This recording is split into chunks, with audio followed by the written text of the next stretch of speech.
Mom and daughter అంటే ఎప్పుడు కూడా పార్టీ వేర్‌గా ఫ్యాన్సీగా ఉండాల్సిన అవసరం లేదు కదా! మనం చిన్న చిన్న అకేషన్స్‌కి వేసుకునేలాగా ఉన్నా గానీ బావుంటుంది.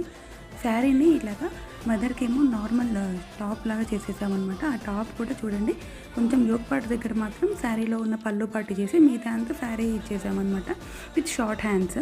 అండ్ బేబీకొచ్చేసి ఇలా శారీలో ఉన్న బార్డర్‌ని అండ్ పళ్ళుని అలా తీసేసుకొని ఇలా స్కాలోపింగ్ ఇచ్చేసామనమాట. షోల్డర్ కూడా పట్టీ టైప్‌లో ఇచ్చేసి 2 సైడ్స్ స్కాలోప్ ఇచ్చేసాము. విత్ నీట్ ఐరన్ ప్లేట్స్‌ని ఇచ్చేసామనమాట. ఇవి చిన్న చిన్న అకేషన్స్‌కి, బర్త్‌డే పార్టీస్‌కి అయితే చాలా అంటే చాలా ఎక్సలెంట్‌గా ఉంటాయి. ఇలా కూడా మీరు ట్రై చేయొచ్చు. ఎప్పుడూ హెవీగా కాకుండా. అండ్ ఇది వాషబుల్ ఉంటుంది కాబట్టి మీరు ఎలా అయినా వాష్ చేసుకొని మళ్ళీ చాలా ఈజీ మెయింటెనెన్స్ ఉంటుంది. ఇలా మీకు ఎవరికైనా కస్టమైజేషన్స్ కావాలి అనుకుంటే మమ్మల్ని ఆన్‌లైన్ ఆర్ ఆఫ్‌లైన్ కాంటాక్ట్ అవ్వండి. అండ్ మా పేజ్‌ని ఫాలో అవుతూ ఉండండి. ఇలా కొత్త కొత్త డిజైన్స్ మీ ముందుకు తీసుకొస్తూనే ఉంటాం.